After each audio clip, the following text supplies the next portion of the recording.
Hey, welcome guys. In this video I'm doing a review of the Google Home Assistant. Now the design is pretty compact and small and is pretty subtle, which fits nicely in your home living space. And if you want a different kind of design, you can get it, as the bases are interchangeable and they are sold separately. One thing to keep in mind is that it does kind of look like an air freshener, but hey, that's not a major deal. Now the body is best represented in terms of its size by simply holding it in my hand. As you guys can see, it's pretty compact. And over the top we have a couple of microphones which are rather sensitive and good at picking up commands.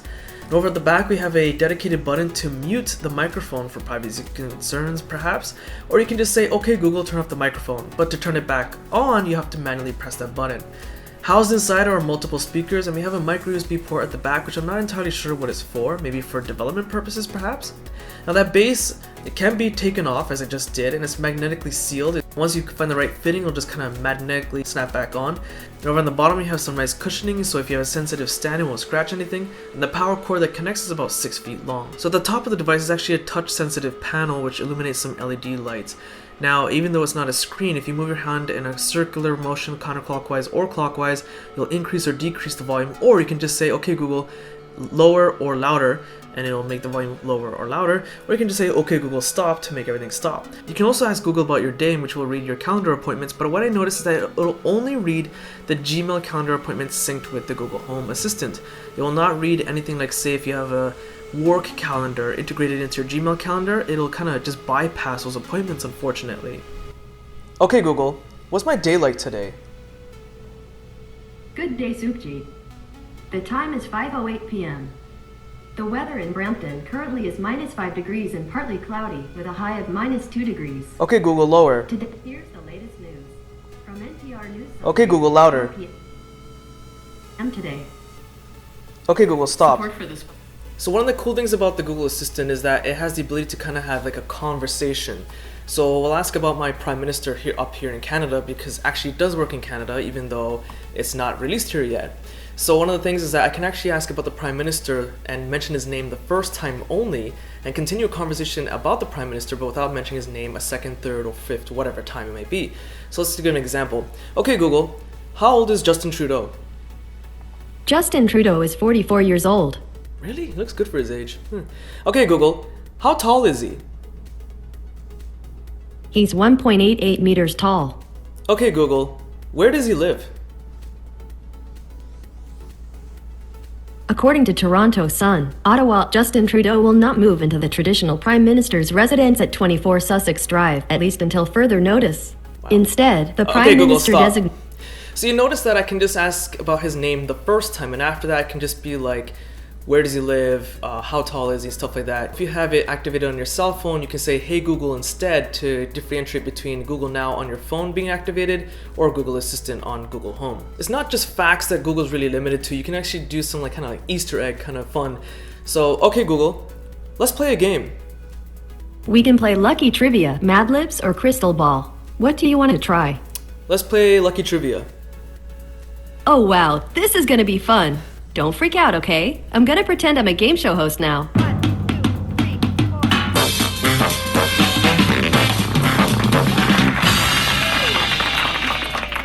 4. We're playing solo. We'll do 5 questions. I'll call you Pickles. No, Peanut. That's it. I'll call you Peanut. Ready or not, the game is starting. It'll be over before you know it. But if you want to end the game early, say stop. The subject is language. Don't tense up, you'll do great.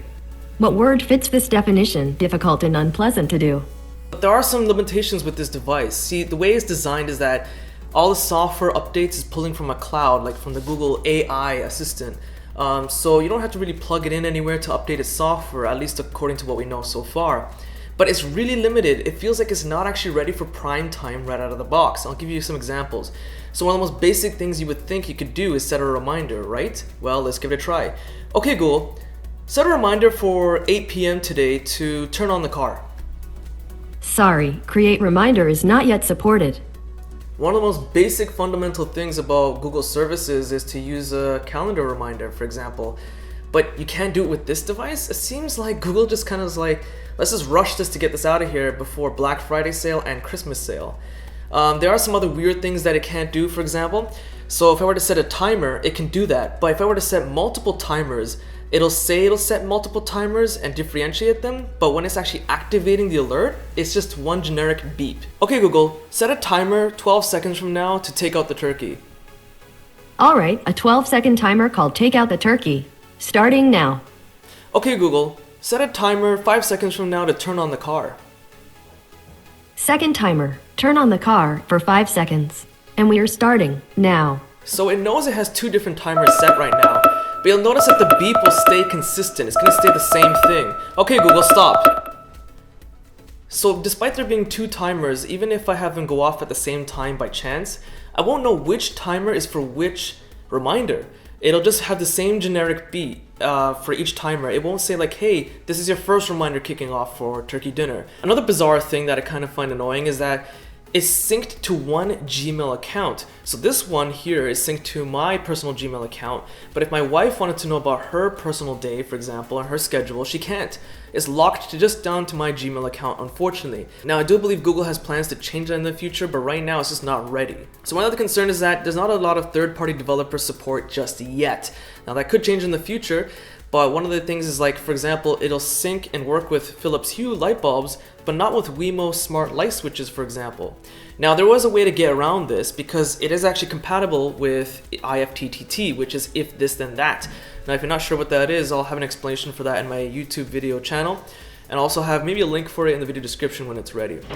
Now, I was actually able to get that sorted out because Wemo is actually also compatible with IFTTT, so I was actually able to automate this. So take an example, the lights behind me. Okay Google, turn off the dining room lights. Okay, turning the dining room lights off. Pretty cool, right? But it's still kind of limited because if a device doesn't really support IFTTT, chances are it's not going to be supported with and compatible with Google Home, at least as of this review date. So one of the most bizarre things about the Google Home Assistant is that there's a huge disconnect between the Google Home Assistant and Android TV. There's almost no connection whatsoever. The only thing that can make it work is maybe play Spotify, for example, or YouTube. But one of the most popular streaming services in the world, like Netflix, for example, isn't ready and working. Now, literally, as I am recording this video, some people have discovered that they're able to link a Netflix account to the Google Home Assistant app, but it's not even working just yet with Google Home. So it's not for a few weeks that we're estimating that it'll start working, but I just find it weird that Google has almost no synchronization between Android TV and Google Home. But I'll give you a quick example of one of the things that does work. You can make Spotify play, for example, and YouTube. So here's an example. Okay Google, open YouTube on the Shield. Alright, playing recommended YouTube videos on Shield. So the Shield is actually my NVIDIA Shield, which is running Android TV, but it's really limited in functionality so far. So it is possible to make Google Home curse and swear. There's a way to kind of tinker and play around with it and make it do that. In this video, I'm going to censor it out, but in another video, all I'm going to do is make Google Home curse and swear. That video will be completely uncensored. So I'll put a link to that video in the video description, but for now I'll give you just a quick sample. Okay Google, I think you're getting fat. Screw you. At this point I actually have my microphone about 15 feet away from the Google Home unit, and what I'm going to do is kind of give you a speaker demonstration. Now you do have the ability to command it to play something off your Spotify playlist. So for example, I could be like, hey, play R&B on Spotify on my NVIDIA Shield. I can do that, or I can make it play within the actual speaker itself. You can actually link your Pandora account, Google Play Music account, just as some examples, and it works great. So you have the ability to play it from the Google Home speaker or on your NVIDIA Shield or your Chromecast, whatever Android TV device it may be. But due to YouTube copyright rules, I can't really play anything from Spotify, so I have to substitute. Okay Google, sing a song. Oh, okay. Here goes. I'm singing a song. I'm your assistant and I'm singing la la la la la la la. Okay, Google, stop. So that's about half volume. Now it's not designed to be the loudest speaker, but it does a pretty adequate job considering it's a home assistant. Now the main chunk, the real meat of this is with the Google AI Cloud Assistant. That's all in the Google Cloud. Now a lot of the updates will be pushed through the cloud, so there won't be much you having to do with upgrading the device itself. You won't really have to do anything with it, just leave it plugged in. But it kind of feels like it wasn't ready for release. You know, you can't set reminders, which is really weird. The timer function, if you have multiple timers, is nearly useless because you don't know which timer is for what. Google kind of just rushed it out. It seems like they just wanted to get this device out there for Boxing Day and Christmas, but it wasn't really ready. And if you want to see an updated review of it maybe 6 months from now or a year from now when it's updated, if I have enough requests, then yeah, sure, I'll look into doing that. If you're looking for an assistant for day-to-day functionality, it's not ready yet. Maybe wait 6 months or something, maybe the price will drop if we're on a sale or something, but for now you're better off waiting. So if you guys want to see a video of Google Home cursing and swearing, which has a lot of explicit language in that video, just as a warning, the link to that video is in the video description. If you guys found this video useful, be sure to check out my Facebook, Google+, Twitter, and Instagram links, also in the video description. Hit that like button, it does help, subscribe, and thanks for watching.